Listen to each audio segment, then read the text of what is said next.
Assalomu alaykum. Taqillatib o'tiradimi, kiravermaysizlarmi?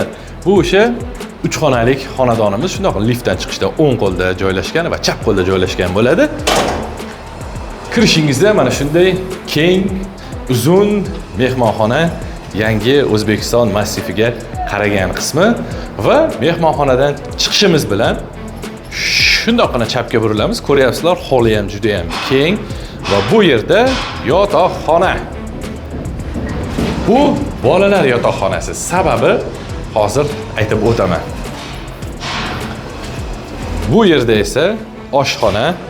Ko'ryapsizlar, oshxonaning bag'ri juda ham keng, juda ham katta. O'sha demaxotlar uchun tuyniklar qoldirib o'tilgan. Birinchi sanuzelimiz mana bu yerda devor bo'ladi.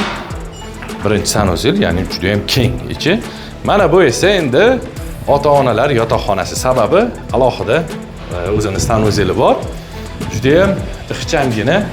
Bu esa binomizning old qismiga qaragan tarafi bo'ladi. Menga ham eng yoqqan xonadon mana shu bo'ldi. Chunki yangi O'zbekiston massifiga ham qaragan va binomizning old tarafiga ham qaragan. Mana shunday daraxtga qarab va erta tongda derazalarni ochib qo'ysangiz, qushlarning ovozi uyg'otsa sizni yana ham zo'r bo'ladi.